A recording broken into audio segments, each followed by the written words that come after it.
Yves Mabamba, si tu es bien, si tu es propre, si tu es au Tali, aux Antilles, on a une image à Moka, une image à RDC, une image à monde entier. Merci Yves Mabamba.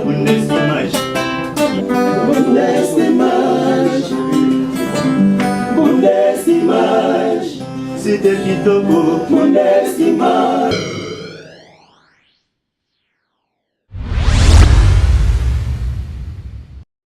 Bonjour, bonsoir, fidèles téléspectateurs. Je sais que vous êtes nombreux dans les bandes d'entrée de souvent votre humble serviteur qu'on appelle le bassin des savoirs avec très cher internaute au Bolandarabi sur la Bundes Image Télévision.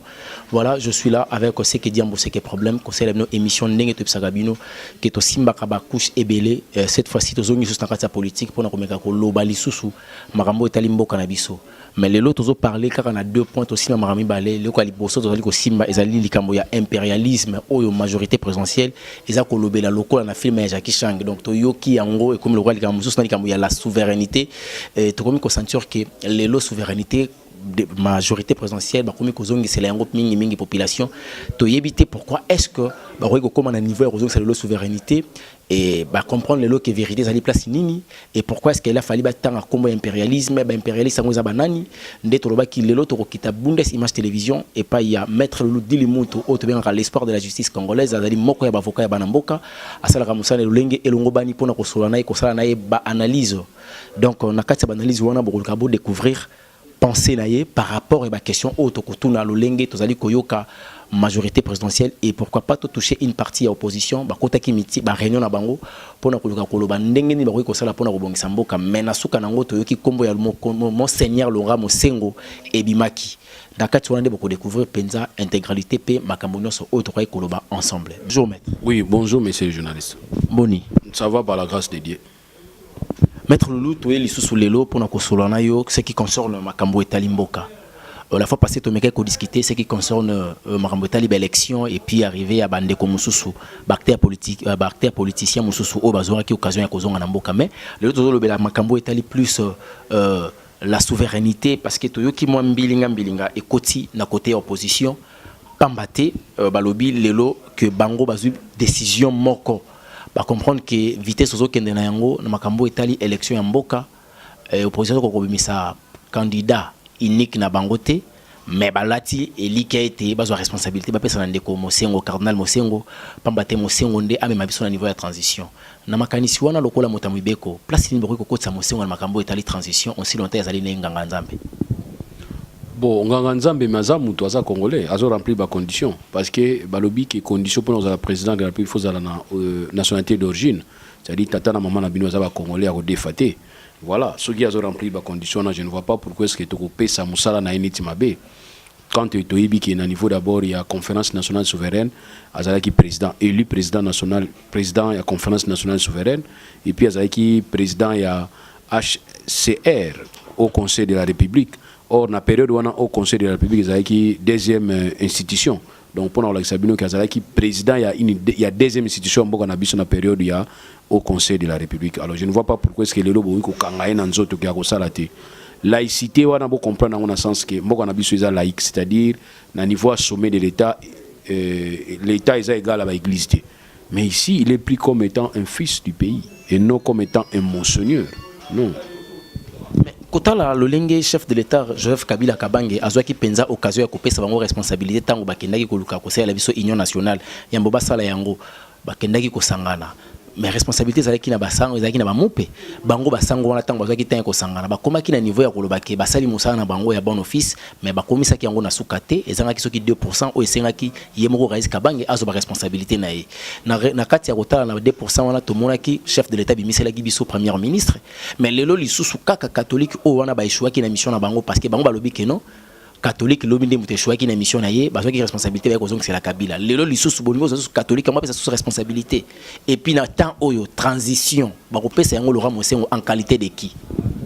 Donc ça dit le problème est simple à comprendre beaucoup ansate que za église catholique nezo pesa candidature ya monseigneur na bango te mais ali groupe ya batu moko basambela na église catholique balinginde Monsieur Mosengo Passigna Monsieur Mosengo Passigna Congolais, azala candidat na bango. Donc je crois peut-être namoni pas to lelaté mabe ezani soki ni to lelo yazali candidat na bango to na démocratie tant kala to na ba juge na ba roi, c'est-à-dire rôle yoni zaki lié ezaki o aza juge aza pe roi mbala moko. Donc je ne vois pas pourquoi est-ce que beaucoup poser problème na yango dès lors qu'ils ont rempli ba condition na lingi kuna to bima kuna eza faux débat. Maître Lolo Delimonto, olobi eza faux débat, c'est pas un problème, mais biso to lingi to yeba lelo gouvernement congolais soit Raïs Kabange alobaki na discours na yeke akozwa mbongo ba payate pour organiser l'élection. Mais esali mbilinga sous pa ba opposition balobi comment est-ce qu'il y a ko boya mbongo wana ya lobi mbongo wana ko simba yango te eza mbongo ba impérialiste eza bato wana ndeso ba pesi mbongo na sima mbongo wana ba yana ba condition na bango après.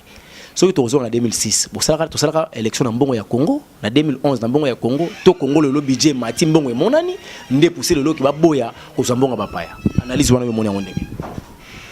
Mais ceux qui ont abonné aux ambons, abonné, c'est un moyen de mususu. Et les opposants, ça a un problème parce que bon, ils ont poche à opposants. Est-ce que pour une fois ceux qui ont lobby qui est aux ambons, biso moto sur l'élection, faut ils la crime, tout faut ils la problème grave, c'est un problème grave. Il y a un ancien qui a opposition, vous avez une revendication à ça. On a une fausse revendication. Donc ceux qui ont lobby qui ont un ambon, ils ont pour ça la ceux qui ont ça l'élection, eh bien ils vont encourager tous les élections les 23. Total ceux qui réellement l'élection au salamate et ceux qui mbongo kozalate c'est en ce moment vous allez la facilité à reprocher pas ni mbongo na bango mais ceux qui mbongo ezali je ne vois pas pourquoi est-ce que to kinde kaka kozwa mbongo ba paya je ne vois pas la raison donc ba opposant vous allez ba belge vous allez ba français vous allez ba congolais opposant congolais donc c'est ça que nous voulons ceux qui a repé sa mbongo yemoko yemo place à mbongo wan italien tous les 23 to moni élection salamité to tirer ba conséquences à quoi pas ni élection salamité so ya problème mbongo to responsabiliser to bi que yo ba ki to senga mbongo libandate ozana mbongo ezawap donc pour moi raison que mbongo ezate to sa élection te ezate lobi na landa kinde komoko aroma kula alobi bango likambo etali ba élection bazana candidat unique c'est Joseph Kabila Kabange. Pourquoi? Parce que Constitution de la République l'article 71 bino za tamibeko ezali ko pesa yo opportunité ya ko pona bango eza ko tripler eza ko doubler des mandats parce que modification esalemaki bazana candidat mususu te ba matabakita et puis na landa ki ndenge ba pele zoko tabatu juste majorité bazali ko bengaye pona ko encourager ko loba ke non bango baza ba kabiliste surprise ezate dauphin azate Kabila nde mutu azali ko postuler na yebitoza mutamibeko. Article 71 Constitution de la République et pesi kande ko Kabila soit président de la République accès ya ko doubler soit ko tripler mandat. Bon ça veut biso tout dans la classe mais les premiers azaki na les derniers pas azaki. Même matière, même professeur, tous à court place, mais muta suka bimi na muta libuso bimi. Et ça va vie personnelle là-bas, mais ça loité. Bazon on est loité. Na Italie modification. La Constitution elle-même a prévu une modification sans que ça la changer. Donc jamais placement que toute modification constitutionnelle entraîner ipso facto changement de la Constitution. Non. Non. Mais tu as vu Constitution la Constitution loi bou, tu as la Constitution Magebele. Constitution de la conférence nationale souveraine, Constitution de le 18 février 2006, c'est-à-dire que la Constitution est changée. Ce qui est changé, c'est que la Constitution est changée. Mais aucune Constitution ne peut être changée sans changer de disposition. La disposition est la position de Tiandako. Nous sommes dans bureau. Les lots coûtent tout fandeli awa. Mais les lots coûtent tout fandeli l'angambouana. Tu ne vas pas me dire qu'il a changé de bureau. Ça, sauf si on a mon avis, mais typo est-ce qu'il y a ça normal? Voilà, exemple, on a pas pour la Constitution. On peut changer une disposition à la Constitution, mais il faut ne pas dire qu'on a changé toute une Constitution. Non. Parce qu'elle-même, la Constitution prévoit un mécanisme de modification. Nous l'avons fait en 2011. Cela veut dire, dans la Constitution en 2011. Donc, la Constitution, tu rappelleras que la Constitution, le 18 février, le 18 février 2006, et la Constitution, la Constitution modifiée en 2011. N'évitez pas la réflexion sur la RNI. Mais quand on a un nzala makasha comment réfléchir ma bétro donc ils ont nzala ça va te belender ils ont nzala mais on doit être indépendant pour réfléchir indépendamment sans que assez le repas mutu sans que assez le repas mutu. Moi je réfléchis indépendamment ce qui est vrai.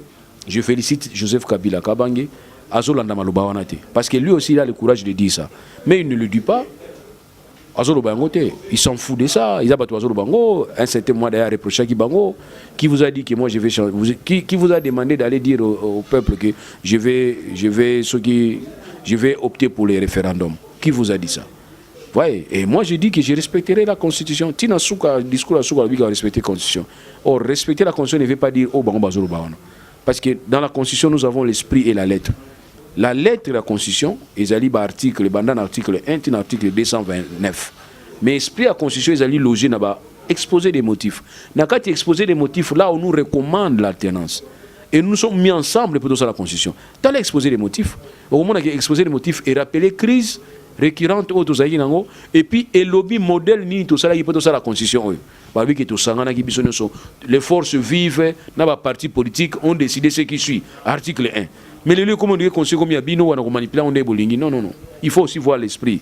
Il y a constitution où il s'indique que 5 ans mandat à 5 ans renouvelable une fois. Eh bien, asali yango bien, asali yango malamu, asali yango bien, asali yango malamu, ezaba bilan ya asali, mais du moins alongoli mboka na bisika mboka ezalaki, akomisa bisika to kutiango. Maintenant qui tabatu ba ko remplacer après, bazo yango ba tombola, ba continuer ko tombola. Voilà ndenge mboka etambola. Maître Lodi Lumoto kota la ndenge ndeko président de la République Joseph Kabila salaki discours naye. Na discours naye nini ya malonga oyo retenaki parce que la fois passée on a yamba ko bisa kinga lobi ba discours salima ka uzaka mambo c'est salima. Ce sont des déjà vie marambo ezalaka kaka na yebité pour na yo pour le discours oyo ya lelo autaki ko ça la fois passée et nini oyo retenaki ya malonga étant un acteur politique soit un maître avocat oyo azali vraiment la carrière ébélée nini yo simbaki ya malonga na retenaki nouveauté moko au toto bla siko que l'élection to financer à 100% biso moko yango na zwaki ya sika nyonso itikala kiza kala na yo ka déjà na RTNC na 20h soki soit actualité ngo banda discours ngo na yo kango mais oyo yanzu ya sika ezalika ba organisation de l'élection ils ont financé à 100% mbongo wa congolais mbongo wa Congo. Alors là c'est vraiment la nouveauté et puis je voudrais bien avoir et se réaliser comme ça et au pesanga PCM là je vous cache rien surtout zongi na ngambo ya opposition ndambo basangani kuna balobi ke bango fo babimisa ndeko ndeko na biso ya mompe oyo ya kombo ya tata na biso Mosengo côté kuna ba rassemblement de ba PCM balingi ba PCM pifo mais lobby na landaki conférence de presse au Jean-Pierre Bemba Gombo asalaki na niveau ya Belgique kuna koloba ete yazali ko ya pe azoya ko déposer candidature. Or na kati opposition faut ko bimisa candidat unique. Moïse Katumbi alobi avant les 4 yazo na Congo Kinshasa. Azoya na molimo ya G7 to azoko ya lokola opposant po basangana basala mutu moko pona ko ko combattre pouvoir en place. Na yebité penser wana élection na mboka na biso tokotambo nango et opposition à kolonga. Bon, et ça par stratégie et non par obligation. Candidature unique auto-candidature commune. Et ça par stratégie et non par obligation. C'est-à-dire la loi n'oblige pas l'opposition à sangana kaka babimsa candidater. Nous sommes dans la politique, l'alliance se font, les alliances se font et se défont. Surtout l'alliance alliance électoraliste. Et ça n'a pas mis une première élection. Donc on arrive ennemi ba sangani pour bazoaka majorité pour ba diriger. Ils ont un problème, c'est pas interdit. Mais quand constater qu'ils ont baza obligé. Jean-Pierre Bemba lobi oui azoya, mais j'ai aussi suivi toujours hier kolobaki ce ba poni mutu mususu et qu'ils ont opposition qu'ils ont été à cause na obligation n'est-ce pas à soutenir. C'est positif, c'est positif. Voilà place faut ba comment ngwana. So ba comme na niveau na ils ont bien. Mais tout ça grand maître mo ka pesa biso vraiment enseignement na vie ezali Yesu. Kolobaki so on a maître, il faut ala serviteur. Mais ce qu'on nous a la maître, c'est toi l'esclave. Parce qu'avant que nous soyons là, il faut que nous soyons là. Avant il faut que nous mais quand toi tu vas commencer à faire ça pour les autres, c'est que nous a maître. Donc voilà les Kamunakoloba. Maître Lulu, INC balobi na biso été les 12, ceux qui Kabila Kabange a postulé car il y a candidature les 12. Batunion seulement militant na bango ya INC bakozana balabala. Pambate bakoki jamais ko admirer soit ko accepter candidature ya monsieur Kabila ne baza ko bengaye philosophie wana topé politique wana ya kobimisa batu na balabala ko luka ko revendiquer droit moko boy ya ngonde ko aboutir que politique amboka na biso ke ndeli boso pona ko zaper changement. Sinon à ce moment-là législateur mais la tchaki article 26. Article 26 c'est le but que liberté à ko exprimer volonté en fait liberté à ko manifester ils a garanti. Donc mais les législateurs la tchaki a honte ayebi po ani a tchaki yango liberté est garantie ce qui ne ko batu na biso ya union se balobi que les 12 ya musika pour nga na benga bango ba matama muke les 9 kaka les 12 ya loin les 9 so les 9 to monika que non no watie libaya donc tu vois que ça provocation bino les 12 est loin quand dam sous senga ga osala ngombala moko po ce que vous mêlez lembisaka donc vraiment les 9 kaka même dans les 8 kaka wana ba 0 heure avant que les 9 c'est à dire na première heure tu vois déjà qui a pécité mais non mon a pesate pour avoir pesanité parce que ngala la kinde ko Alexis Tambo Mwamba excellence ministre na biso ya justice alobaki pardon vous sanctionner banane ba sanctionner alobaki alobi ete kala mingi te apesaki biso bilan ya ba jour oyo kala mingi te bakobimisa mutu oyo akozala lokola surprise bazoboya koloba dauphin surprise pour la majorité présidentielle baye lelo basali front commun FCC na bango wana front commun wana bazo mani minima ba opposant bazo longola mutu na opposition azoya na majorité l'Itouana bazo sala et ça pour dissoudre la majorité et l'opposition tout c'est une façon ya koluka kozala ensemble pour na koluka bonne gérance ya mboka na biso. Bon écoutez ça sikaté nous avons vu Mobutu faire le débauchage tant wa bambirindwa banani babirindwa bangouz Carlibonde ozu ba vient biso mongol diaka ozu non bato belé oyo Mobutu akomaki na facilité à benda ba comme à côté à mouvance présidentielle mais résultat zani vous allez plus dépenser l'argent pour rien or mbongo oyo bato bazui les ambongo conserver to éviter lobby qu'est-ce qui manquait na yeba pesa qui est mais le pardon bala moko qu'est-ce qui ça manquait quoi que boya to tiana c'est pour pardon monsieur arrêter ko pardon fukamité les simples ko benga bango boya to kutana to sorola. Bon, ça va tout tient. C'est comme ça aussi, ça peut se passer. Regarde Macron. Macron dit que non, je suis responsable. Mais dans le cas qui acte nous sommes bien salamaka. Moutolinga a responsabilité nango. Azate. Nitsuko nous avons raison. Ba déclaration ça va déclaration mo. Au moins nous mutawala mki abinu nous ko BBC neti nankele. Ninga zo sabino ninga lo bila bino. Bino peut font vous tout possible ça que bon bino pauvre mais vous avez comme dignité parce que l'autre sangana na pauvre na ba riche yani dignité. Hein? Yo za riche, ozana mbongo bene. Nga za na pauvre. Mais dans le pan nous munene ozana ngota ba nokunda yo izaka 2 mètres carrés. Donc pour dire que yo na riche na pauvre ndenge moko. Alors pourquoi nana linga za la pauvre na mukina biso nani to nana iba ki za la riche. Donc faut respect moko izala. Alors ngai pona ngai ali vieti bala so ni sa réconciliation qui no sa réconciliation à IDPS les oyo kana te wana qui no sa réconciliation makamba ba journaliste baza corps baza indépendant comme si vous avez décision 6 mois bolinga te ba yamba bino après comme yo za 6 mois te comme 6 jours wana en tout cas mbalo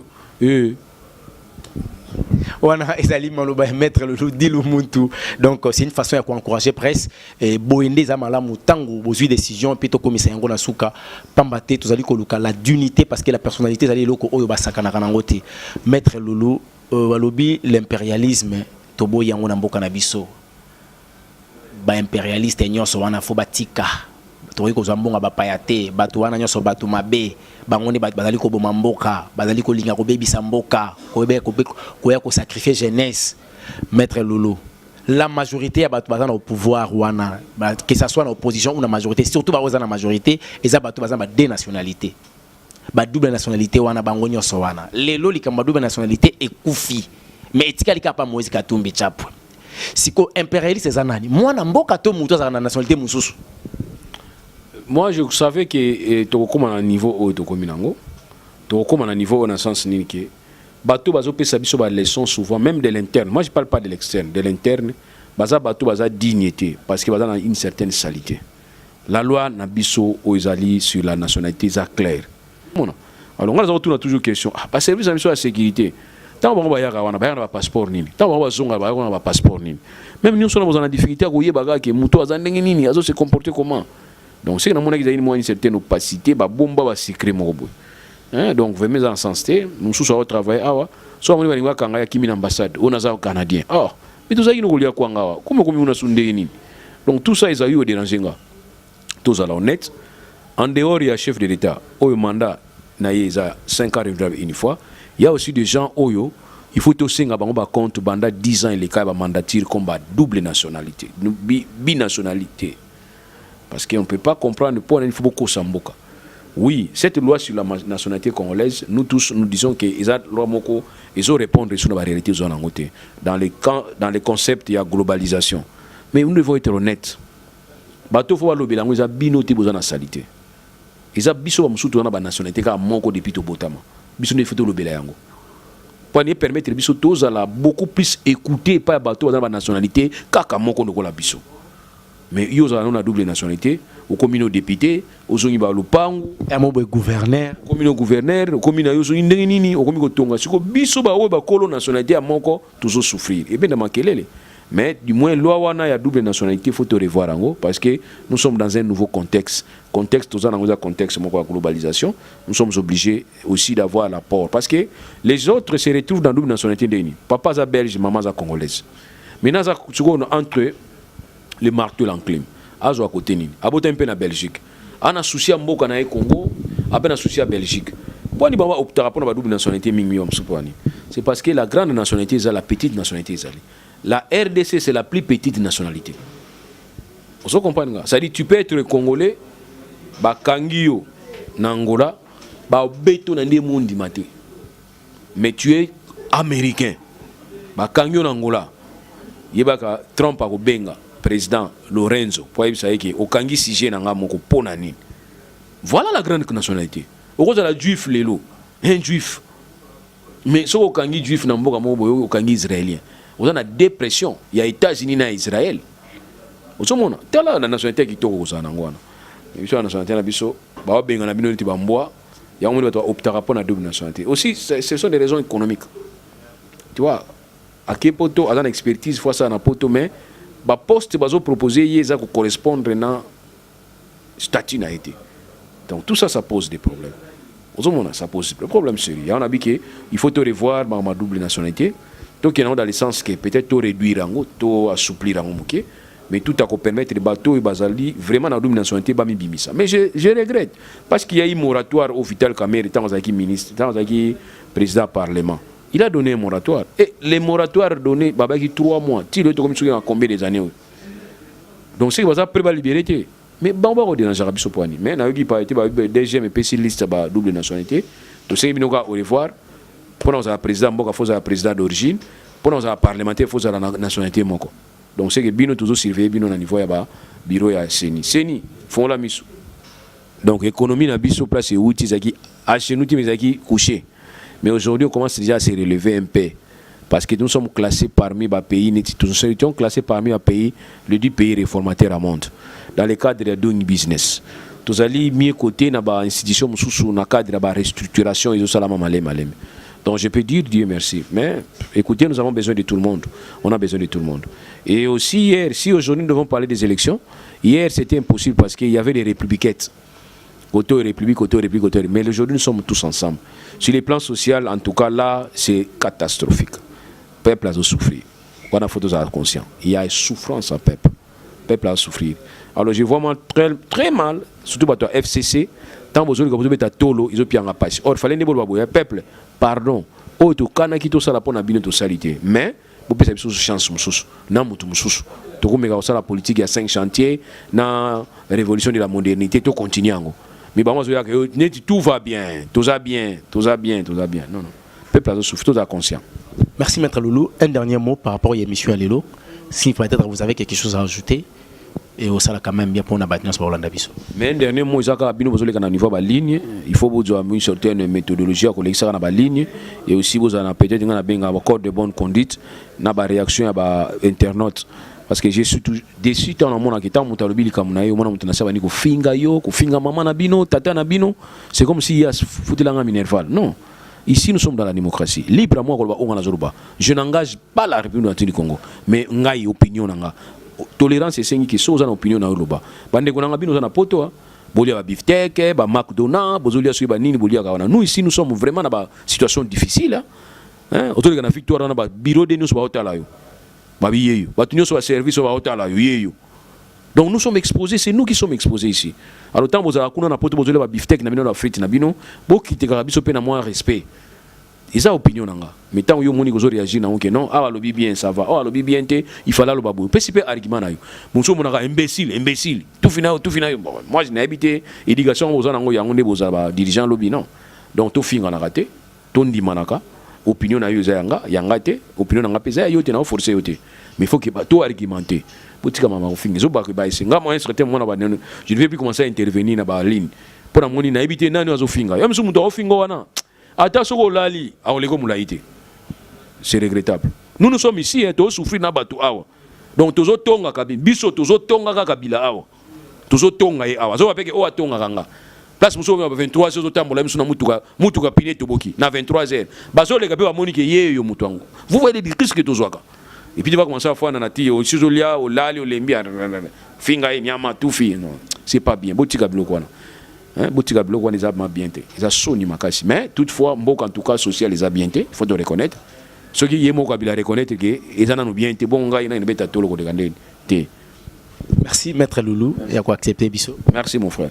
Merci wana ezalaki maître Loulou dilu muntu moko ya bavoka mboka na biso basala comme ça na normalement ndenge elongo bani wana to komi na suka ya émission na biso ndenge to pesa na seke diambo seke problème to kobimisa penza to lobela makambo o itali mboka na biso lolenge elongo bani wana ezalaki ba analyse kitoko ya pesa ki par rapport ya ba réalité ezali kolobama arrivé à Jean-Pierre Bemba mais ko faire voir biso vraiment mingi makambo itali impérialisme la souveraineté il a essayé un peu de nous expliquer ce qui concerne Ndeko Nabiso Cardinal Mosengo, tout pendant moi temps il y a ça vraiment entretien. Ngana bino to komi na suka. Quant à moi je dis un grand merci à mon boss qu'on appelle Yves Mavambo mon patron, na pesi mbote ebele kaka ndenge to sala avec la DG la Miss Mango nommé Isamba to pesa na mbote kaka ndenge to lobanaki to bosana te koyeba na kokutana na mokolo oyo Nzambe akoyeba ko pesa biso lisusu soki yeso ayete ngana bino to monani. Yves Mavambo, si tu es bien, si tu es propre, si tu es tali aux organisés, on a une image à Moka, une image à RDC, une image à monde entier. Merci Yves Mavambo.